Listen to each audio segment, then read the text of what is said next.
Well, a hell of a way to start would be to sneeze, wouldn't it? Jesus. Uh, ah, Welcome to episode 131 at Mighty White's podcast. I'm Jack, as always, joined by Casey. How we doing, mate? I'm pretty good, all things considered. You? Yeah, not so bad, not so bad.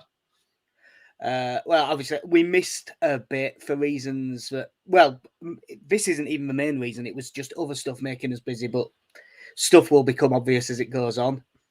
But on Sunday, we had what might be the most I've ever needed a win in my life. And we won 2-1 at Norwich. Even got the prediction right. Yeah, you result stealing bastard.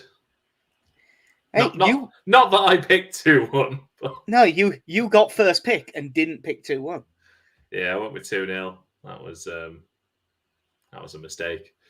Yeah, like you say, it was a hugely needed win.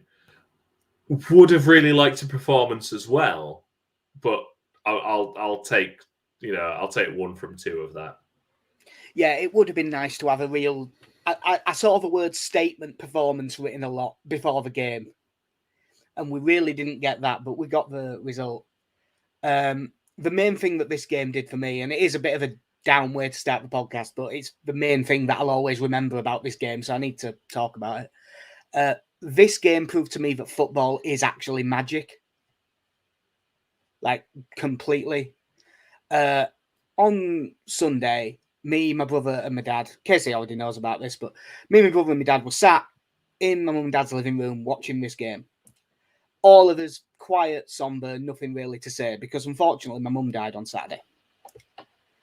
We were just sat around and no one had anything good to say. We'd see the lineups go, no click, that's a surprise. But we couldn't get into talking about the game in the way that you normally would. And then the game started, and it stayed like that for about 10 minutes. And then all of a sudden, it just, for the first time in a while, we all had some normality. It was the nice thing of just, it was so nice to be able to go, oh, for God's sake, just get your head up and have it, just having something like that to distract you was really useful. And it never took it away or anything. You know, it wasn't enough to make you forget about it. Other than for 5 seconds when each of Leeds' goals went in. And for those 5 seconds, you were just back to being football fan and nothing else existed. So this win, it wasn't the performance that we needed, but it was absolutely what I needed.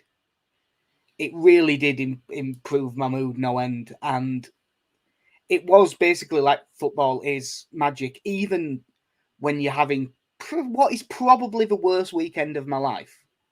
I can't think of a worse one. Hopefully I never have one. Been watching Scrubs, have you? With the look up and to the side. Even in all of that, football still, even a game like this, and it wasn't a great game by any means, it can still like drag you in and give you something else to focus on. So I was very pleased with it. And God, we needed a win. I mean, I probably needed a win more than I've ever needed one in my life, but Leeds really needed a win anyway. Yeah, I suppose obviously not going into the game with the I was aware of your circumstances, but it clearly doesn't weigh as heavily on me as it will you for reasons, family and all. So for me, coming away from that game was just at best relief that we'd won, and possibly the angriest I've been at Bielsa's tactics, because that game got to a point where I know Bielsa values versatility in players very highly, but at some point you're just putting square pegs in round holes. And the shuffling of the team, where there was times when it was Harrison up front, times when it was Dan James up front, never really seemed to be Rodrigo, the Spanish international striker. Stuart Dallas was something. I'm still not entirely sure what. I think nominally a left back, or left wing back, but I'm still not entirely sure. Jamie Shackleton gave away the most pointless free kicks I've ever known. It was a weird one tactically, and it wasn't a formation. The formation was what a lot of people were expecting, just not the configuration of it. Like the Rodrigo playing in midfield with a combination of Rafinha and whichever one of James or Harrison was there as the strikers. And for what it's worth, of the two, James did better than Harrison in that situation. But Harrison is probably the better left wing back of the two. So if you're going to do it, that's the better way around. But I just wouldn't necessarily do it. I'm glad you said better. Yeah, the Dallas one that you said was weird because he was nominally centre mid, but he was also wing back for a lot. It was an odd one. I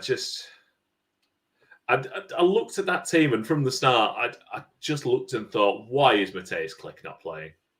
Well, I have one in the notes here. I was going to say Rodrigo in midfield with James and/or Harrison up front, and with Rafinha. Rodrigo's still getting the midfield berth. What does that say for Mateusz Klich at the minute? I appreciate that. And again, I think Mateusz Klich is one of those that's a bit hard done to because he's played with about 4 different people in the middle of midfield so far this season. But I think both you and me have said it. At times he looks a bit slower. But if you're going to be slow, do it. You can get away with it against Norwich, a team that seems to give you a fair amount of time on the ball. If we could have found any passes, that is. But it's just that group of players where there wasn't. I thought Rodrigo was playing so deep. He wasn't a 10 in that game. He wasn't high up the field enough for him to be a 10. No, it was. If the midfield was. It was meant to be a midfield 3 because Dallas is sort of in there, but because he was having to go wide so much, you basically had Phillips here, and then directly in front of him, Rodrigo was like an 8. Yeah, it was an odd configuration given the options we had available. Yeah, and then I know Bielsa has, and I have, bearing in mind I'm wearing a Jack Harrison shirt right now, I have the utmost faith that if Jack Harrison was asked to play centre-back, his first touch would carry him through that position. But he's not a striker. Dan James is not a striker. In the summer, Helder Costa was not a striker. And you just looked at those, and I don't want to play Roberts and Rodrigo together, unless Roberts is very much you stay up, just press. Be a number 9 that presses. Yeah, be a number 9. Don't do what Rodrigo's doing because you just get in each other's way. So I've come away from that game thinking, I'm glad Rodrigo got a goal. I still don't know what he did. He wasn't terrible or anything. He just wasn't great. I think that it was mostly because Leeds really, I was going to say, struggled to control the midfield, and they didn't control midfield at all. I still think we were better in midfield than Norwich were. But neither team controlled midfield. It wasn't controlling the game by any stretch. I must admit, the first half, obviously Dan James had the early chance where we went round the keeper and it got cleared off the line. Which, to be fair, there was no wrong with the finish from that angle. It was just well judged defending, got back on the line, and they had a few snapshots that went wide from rebounds from crosses and stuff like that. It really wasn't much of a game, but and obviously he has been his best player this season. But I think if Rafinha had been on his game in the first half, he might have had a hat-trick. Because Norwich, I couldn't believe the tactic of, we're just going to let Rafinha have a load of space. And also the one player that's normally going to be on him is going to have no help. And it's a 19-year-old centre-back who's making his only first or second start. Yeah, first Premier League start. He came, in fact, I think it's only his second appearance. I think his debut was coming on against Chelsea. Yeah. Yeah, I mean, I looked at that team. One, you've got, teenager making his debut at the back, on the same side as Rafinha. You've got Kabak in defence, who I think is a play you can get at. Like, I wasn't convinced at all by him at Liverpool, and I think he's now playing in a much weaker team. Yeah. In fact, no, he is definitely playing in a much weaker team. I was going to say, controversial opinion. You think that Norwich this season are worse than Liverpool last season? It's a stretch, but I think I'll go with you on it. Yeah. Kabak's weird. Kabak has the ability to be a lot better than he is, but when you've got someone. I mean, I know for a fact, like my fiance is like this, but there's lots of people that are like this. They have an idea, and before they've thought about stages 1 or 2, they're thinking about stage 8. Yeah. That's how Ozan Kabak plays football. He's like, I've got the ability. There's a pass on up there. All I have to do is dribble 40 yards up the pitch and beat 2 players. And he doesn't think about that bit. All he sees is the pass at the end of it and loses the ball. He's got ability. I mean, he's only young, so you would think he'll be able to sort that out. But yeah, that Norwich team, God bless them. It's going to be a long year for Norwich fans. But like, ultimately, I'd made peace with it in a couple of days. That it was a game we had to win, and we did.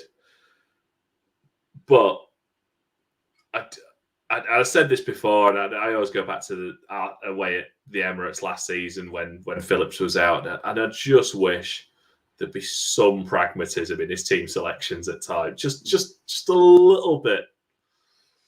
Yeah, it's not. I don't think it had started anyway, but I was very surprised after the press conference and the 30 minutes on Friday for the 23s. I was very surprised that Firpo didn't met the bench. No, he was on the bench. No, he wasn't on it. I'm about 99%. I was going to say, I'm certain he was on the bench. Because I assumed he was, and then they mentioned something on commentary about it.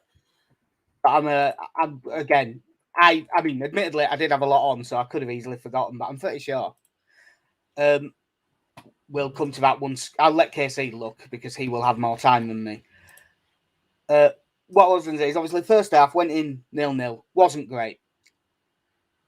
Second half, the one bit in this game, there probably was more than one bit, but the one bit that was memorable of actual well-played good football for the first goal.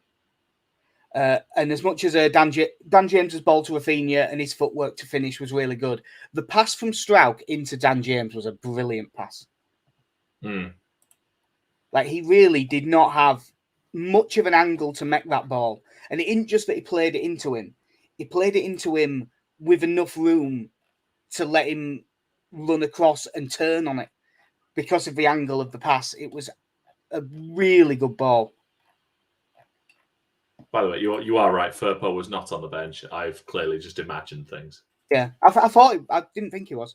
Yeah, it's the 2 things I've learned today, though, is that it's Cody Callum Pierre drama and Christopher August Sundqvist Klassen, because that's just how they're listed. I believe that you can also put other words in for Klassen, including not very and good, from what I've seen in the under-23 so far. He's fine if you don't pass him the ball. Yeah. Or cross. It's a bit iffy so far. But yeah, Rafinha's goal was really good. Yeah, nice composure once he kind of cut into the middle as well. And it was one of those where you were just thinking, like, with how we'd been that day, was it just a bit too much? Because they, by that point, got 3 or 4 players behind the ball. But fortunately, it's I think Krull gets a touch on it, or is it one of the defenders that slides in? Someone gets a touch on it, which basically takes it away from the other defenders behind. Yeah. I think he gets it through the first defender's leg. Then it flicks Krull's as it megs him, and that flick megs the third one. Yeah. Because all 3 of them got megged. Which, with any other Leeds player, I'd say that's a bit of a lucky finish. But with Rafinha, I'm going to say he meant it. Yeah. And at that point, you're thinking, right, here we go, boys. We've got a goal. Norwich will have to come out a little bit as well. They're at home. so let's get at them. Yeah, no stupid. Nothing stupid. Just keep hold of the ball. And the daftest of back passes is followed by one of the worst passes I'll see all season. Yeah, that was the thing with it. They knock a long ball over the top. Jamie Shackleton has so much time. Can do pretty much whatever he wants with it, including, I reckon, he could have let it go out. It had enough pace on it. But he kind of plays an awkward back pass to Meslier with too much pace on it that makes his touch difficult, which is a really bad pass. And then Meslier makes an even worse one and just passes it straight out for a corner. Luckily, Leeds are good at defending set pieces. Corner in. Wait. Yeah, and let's see if I can get his name right. Andrew Omobamidele, I think is how he pronounced it. It is, yes. You've nailed that one. Great header, to be fair, but he was completely unmarked. Yeah, if I remember rightly, I think it was meant to be Lorente that was meant to be marking him, and he just lost him. Yeah, you kind of see a look, because he's a good 2 yards ahead of him as well when he gets up. We're nowhere near. And shades of our defence for the last year or so. Yeah, it was such a daft goal to give away. Like, I was What was it? 2 minutes? Oh, I think it was less. I think it was about just over. I think it was just over a minute, like 70 seconds or something. It was just there's 3 mistakes in it, and all of them are bad. And if you do 3 mistakes back to back, that's quite often a goal, and that's what happens. Even against Norwich. Even against Norwich, because you do have to remember that even though Norwich is shite, they are a load of players that are good enough to be playing for Norwich, which puts them in the top 0.01% of footballers in the country. Yeah. So they have the ability to kick a ball well and head a ball well if you don't make it difficult for them in any way. Yeah. At that point, I'd written the weekend off. The day was done at that point. Well, they had that one big hit and then went away. I'd do an actual reference, but I don't know any of the Weekend songs. I just know it's a music person. It might even be a band. I have no idea. The Weekend is essentially a bloke. Cool. I was right then. It is Drake. Yeah. And people don't know that reference. I don't know who anyone is. So if I ever have to guess, I just say Drake. Yeah, luckily, Norwich are rubbish and playing with no confidence. Stroud does well to win the ball back, although he only gets half the credit because he only had to win it back because he played a bad pass to give it away in the first place. But snaps in well, wins a tackle. Phillips pass to Rodrigo. They do back off, so it was fair enough to hit it. He did have a couple of options, but they didn't put any pressure on him. And it's a decent strike. And Tim Krul just makes a complete bollocks of it. Tim Krul dives pretty much entirely over the top of the ball. It was, oh God, it was so Peacock Farrell.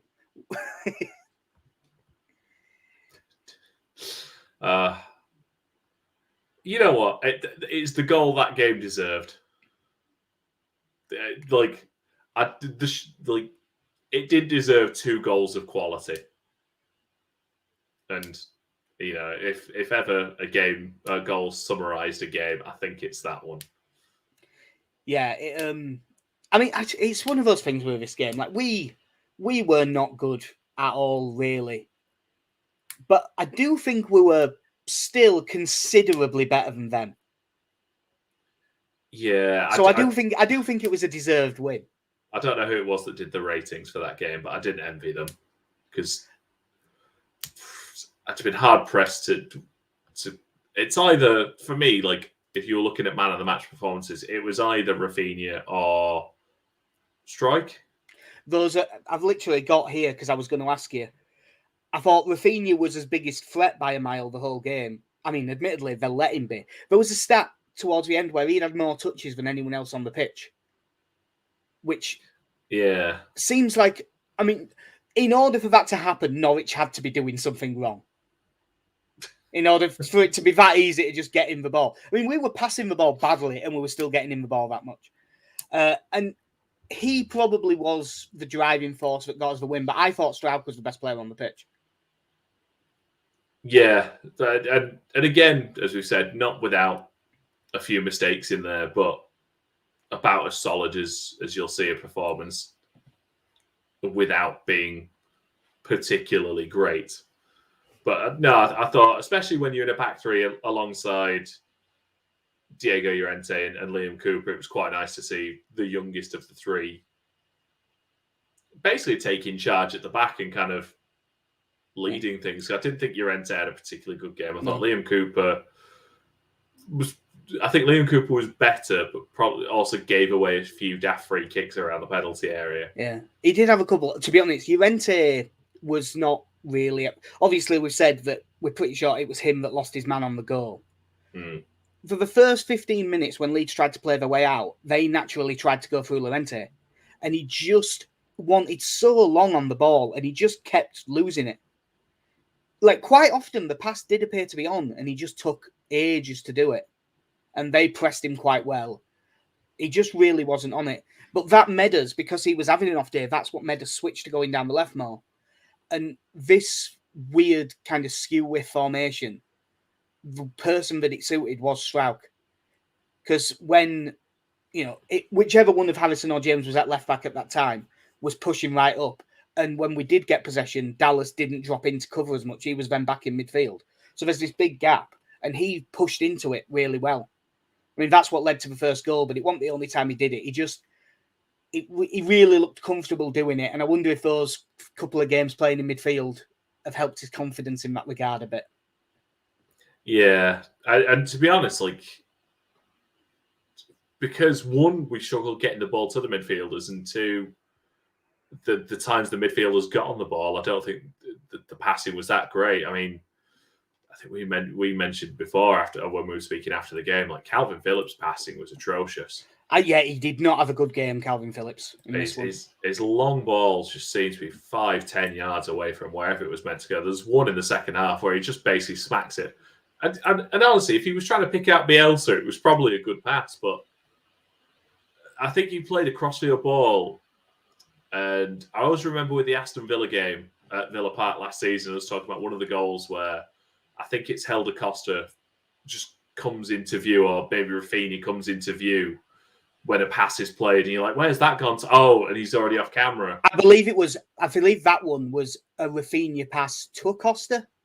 I think it was. He just drilled it and everyone went, what's he doing? And then you saw the run. Yeah, and that's what I thought had happened with one of Phillips' crossfield balls, because it just went across and the camera's just moving across. Go, oh, no, there's just no one there.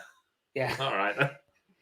Mind you, though, that's the thing with Phillips and how crucial he is to our midfield. Phillips on an off day, I'd still take over, not Phillips. Yeah, because Troy could have played there and he'd probably been awful. Yeah. The other little things to mention, I mean, Forshaw came on for Dan James and played in a bit more of an advanced midfield role, and I thought he looked fairly tidy when he came on. So I thought it was bad that we were putting him up front. Yeah. He was nearly up front, wasn't he? At some points, he did appear to be leading the press. Well, I was there going, well, if he's coming on for Dan James, we can't put him at left midfield. Yeah. I mean, not with those legs. Let's be right, he wasn't quick 2 years ago. And Adam Forshaw, renowned for his finishing. Yeah. But I thought he did quite well when he came on. And although he got booked for, as far as I can tell, no reason, Cody Drammer did fine when he came on as well. Yeah, and he had one quite crucial defensive touch when ball was up high, and he just beat the Norwich player to it.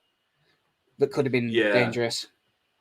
Yeah, he's again. I'm glad that's even when a game's not secure, because it obviously wasn't at that point. But I didn't think Shackleton had a particularly good game, and I'll let it go because he's been having a very good run at right back so far. So I'm not screaming to put Drammer in the team by any means. But if someone's not having a good game, get Cody Drammer on and get him these 15, 20 minutes here and there so he can just build up a bit of experience at least. And I thought he did fine. Because obviously we didn't talk about the Arsenal game, and I don't want to. But no. he played, and I thought he did fine. Yeah. Here's the Arsenal game in 2 sentences. First half we played quite well. Second half we were awful. Yeah. There you go. We got beat. It happens. The dream is over. Due to everything going on, I haven't been able to watch as much of the 23s as I'd have liked. But you went to the Arsenal game, didn't you? Yeah, it was very enjoyable, and given the goal scoring exploits in the under 23s games recently, this definitely didn't disappoint in that regard. It's the first time I've obviously most of the time I'm not available to watch them anyway, so it was quite nice not only to watch them but to get to watch them in person. And for the most part, I was pretty impressed across the team. First half, played some fantastic football. It's essentially playing with the freedom of Bielsa ball without them being weighed down by the struggles of all the injuries at the moment. I know, obviously missing a few key players, but like Max Dean, I think, was one who impressed a lot of people just through his high pressing. There was a point in the second half when one of Arsenal's players was down injured in the 6-yard box. Max Dean had also been down injured, I think faking a head injury, realised the Arsenal player was down, took 3 steps forward and was yelling for a long ball to be played. Yeah, I am onside. Yeah, I'm onside here. Let's get this in. Well, that was Leeds' first goal was scored with a player down for them, wasn't it? But they passed the ball like 7 times and didn't kick it out. That was the thing, yeah. Like as much as their players all complained, they tried to play on. And Leeds won it back. And we went and scored. Like there was no argument to be had there. You tried to play, didn't work out. Not our problem. Yeah, I also didn't get to properly watch. I've seen a little. I saw a little bit of the under 21s game against Salford in the. I was going to say Johnson's Paint Trophy. It's not even called that, is it now? It's for Papa John's. Yes, it's Johnson's Paint Trophy for life. Yeah. They got beat 5-3 by Salford. By the sounds of it, it was just physically getting bullied, but technically being way better than them. So lovely stuff going forward. I think it's Leeds' second goal. Gelhardt got the assist for the first 2. He set up Max Dean for the first one, which was a decent one. I think it's the second one where Joffrey he played in this one for the first time, throwing down the line. He lets it run behind his back and runs round the other side of a defender before setting it up. It was a really good goal. And Lewis Bate got his first one as well. Broke from like 70 yards away with an interception, ran the length of the field and chipped the keeper. I continue my thing of he should be on the bench probably. Yeah, I thought Bate and Jenkins was a very good partnership against Arsenal. Again, just sort of seeing them go. Jack Jenkins, I think, will have a bit of a ways to go because he's very small. Is Jack Jenkins, but a battler, technically very good. I thought that they worked very well off each other. The concerning thing was how quickly we fell apart once Charlie Cresswell had gone off. Yeah, I did notice that from that sort of half watching situation I was in. He makes a big difference. He went off and Arsenal scored in the first 90 seconds of the second half. Yeah. Charlie Cresswell. He's another one of those I look at, and he is a man playing football with a group of boys at this point in terms of his build. Yeah, Cresswell's a bit unlucky to not be getting more football than he is, because he is in the Gelhardt, and I mean Gelhardt's the main one, but Somerville as well, and Bate to an extent. But that one where you can tell just watching, they're a couple of levels above the rest of them at the minute. Cresswell's very much at that point. Yeah. And if I know that Bielsa likes to keep him around, but if it turns out that next season is going to be a similar story to this one, provided we stay up and everything, and he's not going to play, then he will have to go out on loan. But not the sort of loan that Bielsa does normally, of this means you're gone. Like, he just would need to play, because I think he could play every week for a decent championship side. Yeah, everything. I don't know. It's a lot of this is based off essentially a sole Premier League appearance, but looks fine in that. Physically can handle himself very well, and is technically pretty decent on the ball as well. So, Yeah, I have to say I really enjoyed watching the 23s, even in a 4-2 defeat. It was a very enjoyable game. A very nice seeing just short of 9,000 people at Elland Road for that. Yeah, it was. I'd say I would have liked to have gone, and the original plan was to go, but with everything going on, it was never going to happen. It was a bit weird for this Norwich game because we played like basically 3-5-2. I know that it's a bit lopsided and weird when Bielsa does it, but it was basically 3-5-2, which I think the only times we've played this before was when we played against Sheffield United. But it looks like with Leicester's changing formation, we'll be playing it again on Sunday. Yeah, I mean, it'll be very interesting with the Leicester one, just because, we had the last season, we had the early season hammering from them because we lost 4-1, didn't we? We got beat 4-1 at Elland Road, but we had a dreadful start. We gave away a really stupid goal right at the start. And then we went 2-0 down and actually started playing quite well. I think we got one back and then Hernandez at the bar. And we were playing quite well. And they just countered us with Hardy and we just couldn't answer the pace. No, we nearly missed the first goal, didn't we? Because they were showing us a replay of something else and then all of a sudden Leicester were at the other end tapping one in. Yeah, they literally cut back and they were clean through on goal. Yeah. But then the reverse of that, go to Filbert Street and the streets will always remember. Yeah. And then, Pat Bamford hat-trick.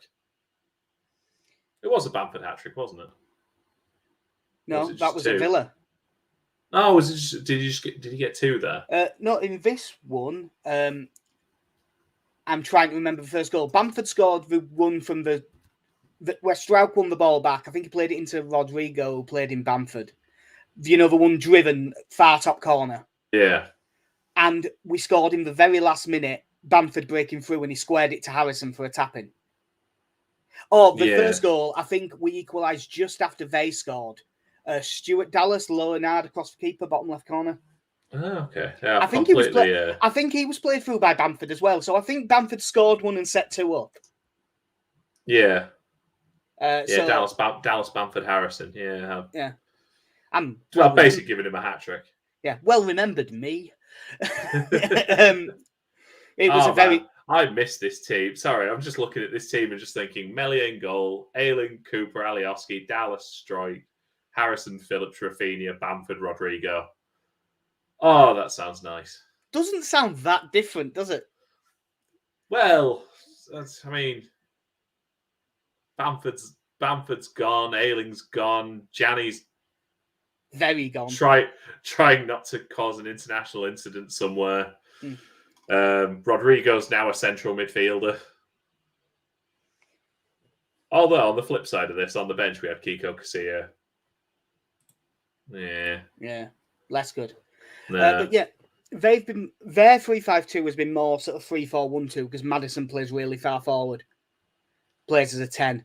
So that'll be, you would think that's Calvin Phillips' job for the game. Is just James Maddison. Yeah, he had a fantastic season last season as well, didn't he?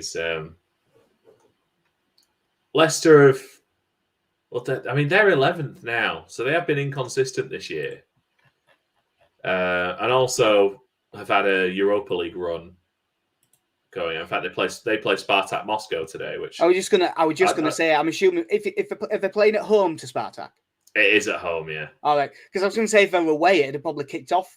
It might even be finished by now. Yeah. But just looking through their results at the moment, 2-0 defeat to Arsenal, 2-1 win over Brentford, 4-2 win over Man United, 2-0 with Palace, 2-0 with Burnley, lost to Brighton. So their results are all over the place. Yeah, they are a bit up and down. Leicester, though, their squad is a good squad. And their team, if they're playing well, I think it looks really good. We've just said Maddison at 10 is obviously a real threat, and Phillips will have to do well with that. In the two centre mids behind him will be Tielemans and one more. Probably that's Samare that they signed in summer. But Tielemans is absolutely brilliant. And you would think, because obviously Rodrigo, as much as I wouldn't have him there, you'd think he's probably going to be in midfield again. Ooh. So he'd have to be on the most defensive one, which is Samari. So you'd think what Dallas follows Tielemans around, and as much as Stuart Dallas is a good player and he will try and run for you all day, Tielemans is just a brilliant player, and you wouldn't really be backing us to win that duel. No, obviously Jamie Vardy terrifies me. Well, one of the other things I've got here is if they're playing two up front, it doesn't really matter which two. Vardy, Daka, Iheanacho. Yeah, I'd imagine it's probably going to be Vardy and Iheanacho, but Patson Daka is an excellent sub to have as well. Appears to be rapid. His movement, from what I've seen, is very good. And his finishing's been a bit inconsistent to start with. But he scored a hat-trick away at Spartak, and he scored 4, actually, didn't he? And his finishing in that match was absolutely outstanding. Yeah. It's that thing. Like, at the moment, I'm nervous just because of the Leicester team. But looking at their results recently, it does seem like they're there to be got at. Yeah. As I said, midfield and up front is good. Wing backs, they've sort of got 2 options for each side and 3 on the left because they could all play on the left, really. But Ricardo Pereira, I can never remember that Thomas's first name, the young one. Is it Luke Thomas? I think so. I think so. Yeah, Timothy Castagna and Ryan Bertrand are like the 4 options for the 2 wing back slots. You would think I think lately it's been Pereira and Thomas for the most part. They're good, but they'll be 1-on-1 against, you would assume, Shackleton and whichever one of Harrison or James isn't playing up front will be the ones chasing them back. That's not what I need to hear again. But the back 3. Now, I know that we're not going to have Bamford, and that's a big miss. But lately, it's been Soyuncu, Evans, and Daniel Amati. And I suppose Vestergaard could play. Like, all 3 of them are good, but I don't think any of them are so good that you're like, oh, we're not going to get any change out of them all day. I mean, for me, again, it's more looking at how we're going to play this that concerns me. Like, I'd much rather it was Rodrigo and another leading the line. Now, I know if we're going to basically play at 3-5-2 again, it's more likely going to be Rafinha coming in because we'll have Shackleton out wide. But no, it's just no, I'm not. I don't want to be that guy again. Just saying, put in the kids, but can we play with a striker playing as a striker, please? Yeah, I must admit, like I'm bypassing Tyler Roberts again. I'm just saying, just play Joffrey. Yeah, in the 3-5-2, having one of the 2 be Rafinha, I actually think is a good idea. Because you have to play him, and if he isn't playing that role, he's basically playing right wing back. And the other thing with that is as well, bearing in mind, he was a sort of a second striker in that Norwich game, but he played that role as a 10, essentially. I would say he would basically played it as a winger. He was wide all the time. Yeah, but with him doing that, we never had that. We never had a man naturally just in a central area, really. I always felt as if James and Harrison were like, oh, yeah, I need to move inside now. Yeah, it was wide forwards, but without a central forward, wasn't it, really? Oh, it's very, very Scotland. No, it was more attacking. It was more attacking than the 3-7 or the 4-6 that they played. Yeah, I'm assuming that Soyuncu will be on the left, so he'll be the one mostly tasked with Rafinha. Soyuncu's good, but obviously Rafinha is a lot quicker than him and stuff, so he could get some joy from there. And Marty, I'm not sure how quick he is now, because he was out injured basically for about 3.5-4 years, wasn't he? Yeah. Before he came back, so whether we could get some change down that side as well. Obviously, they'll have Kasper Schmeichel in goal. It was a good goalkeeper. And, Right, did I mishear it? Did he go through the whole of the Euro? I don't know, it's not just him, but did Denmark go through the World Cup qualification without conceding a goal? Honestly, no idea. I know some that sort of fantastic record. I saw that they had a good record and that that they were going well, but I don't know if that's right or not. I never saw it if it was. It'd be an odd thing for you to have made up, so I think you probably did read it somewhere. I don't know. I've said all kinds of crazy shit on this podcast. Yeah. I'm looking at it now because I have to know. Yeah, well, the thing that I was going to say is 27-4, 0 against in 8 games. It's not the hardest group you've ever seen. It's Scotland, Israel, Austria, Faroe Islands, Moldova.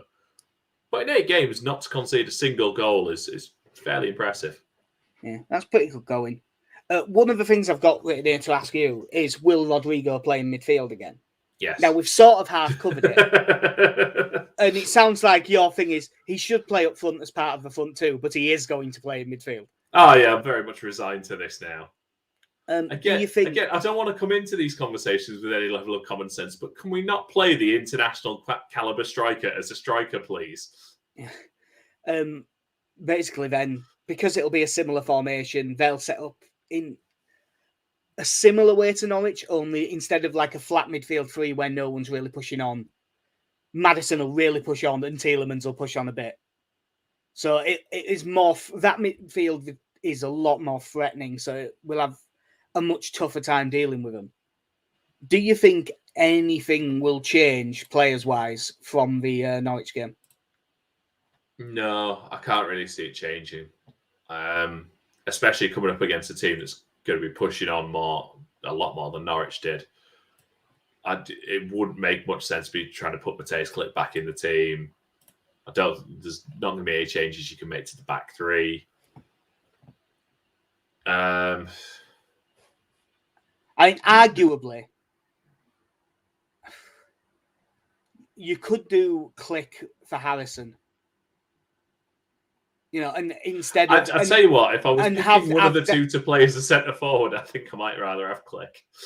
Well, and I was more thinking, and then instead of it being James and Harrison swapping, as much as I don't think James should be in this position, just play James there and just have Dallas be the left wing back. And put Klich into have Klich in midfield instead of Dallas. But again, would Klich be any better at staying with Tielemans than Dallas would? Probably not. Yeah. He's better on the ball, but off the ball, he probably would struggle more. Imagine Klich is a better presser than I'm giving him credit for, I think. It's just that he doesn't look as energetic as he did before. No. I think that's the one I could make an argument for. There's loads of things I could make an argument for, such as I've said a million times, play Joe Gelhardt.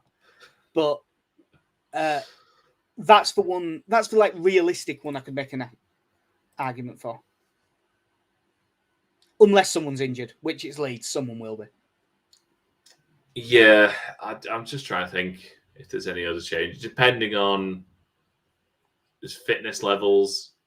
A surprise Firpo appearance, but I think it'll be too soon. Yeah, I'd be surprised if that could come off. Yeah, if he's going to start, I think, because it's internationals after this one, isn't it? Yeah. Yeah, Calvin is in the England squad, unsurprisingly. I think Bamford didn't make it. Yeah. That's what we need. We're missing loads of things this season. And on top of that, we're just not playing that well. But we are missing Bamford badly. Yeah. I tell you what, and I don't want to get too into the narrative. But there are people making a much bigger deal out of our form, which in the last 6 games, we are a mid-table Premier League team, than Aston Villa's 4 straight defeats now. Mm. And I know we're missing first-team players, and they're also missing first-team players. And it's almost as if missing important players matters. It does. Villa have been really poor lately, and they are missing a few. They drop, and he won't even miss him. They just dropped Tyrone Mings for the last game because he'd been so terrible. Jack Grealish, missing. Yeah, I do think that there is a lot being made of ours compared to others, but I think that the reason is Johnny Foreigner's over here and he won't speak English. I think it's that a lot of those games that Villa have lost, even when they haven't been good, a lot of those performances haven't been as poor as a lot of ours. It's the reason that I'm a bit worried with Leeds it isn't being 17th with 10 points from 10 games. That isn't what's worrying me. It's the level of performances that's worrying me. Because if we were playing 85% of what we were playing last season and we had the exact same set of results, I'd be going, yeah, but we're gonna go on a run and win and go unbeaten for 4 games and win 3 of them soon. Whereas this season, I'm much less confident of it. This will be a really tough game, the Leicester one, but the one thing I actually quite like about going into this game, and as we were talking about the teams, is that it'd be quite nice to field the same 11 for 2 straight games. And I don't think we've done that yet this season. No, I don't think we have. I don't think he's had the option to. No, there's always been an injury or something like that. Well, that's one thing that we didn't mention. Like, Shackleton wasn't having a good game, but he went off injured. Yeah, true. So he might not be available. And as much as he's shown there is some trust in Drama to throw him in, I think if he doesn't play, that would be when Click came in and Dallas would play right wing back. Yeah. I think that's the more likely way around for that to happen. We're so close. Because I've just realised that was one of the worst bits of refereeing and, well, officiating from all of them. Because he was down and picked him up. I really didn't understand that because he was down. We went to sub him, took him over, and they wouldn't let us sub him, so he had to play on for an extra minute, but hobbling around. But the daft thing was, it was like play had stopped. Yeah, it's not as if we were begging for someone to put the ball out. The game had literally stopped, and they went to make the sub, and he went, "No, take the free kick." So you're telling us to play on with an injured player? This is madness. Yeah, like that could have been so much worse. Like if he'd have properly hurt himself there, like say the ball had just gone over there and he had no choice but to go for it. It could have been really nasty. I'd forgotten about that until just then. I must a bit weirdly. Normally, talking about Leeds games makes me more and more negative, but I actually feel better about this game than I did before the podcast started. Well, at least we played this system, the game before, so we know the system. Yeah. Calvin knows the club. We'll be fine. 2-2. I'm going to go for. I'm gonna go 2-1 this week. Gonna hope it back to back 2-1 again. 2. Oh, Leeds. Sorry, yeah. Like I figured that's what you meant, but so hoping if I drag that out long enough, you'd just move on. Well, and just let you have both. Yeah. But no, it should be a decent enough game. Because they play some nice stuff. And when we actually manage to get the ball down, so do we. When we give it to Rafinha, so do we. That so does he. We are. Rafinha has become give it to Pablo / give it to Moss McCormack. So much pressure on Ross. Yeah, there has been a bit of that. So much dross surrounding him, though. At least the Leeds play. Like I look at the Leeds players, and individually, I think they're all quite good. I don't think a lot of them are playing well, but I think I know Rodrigo's a very good footballer. I just don't think he's playing very well. Yeah, or that he suits us particularly.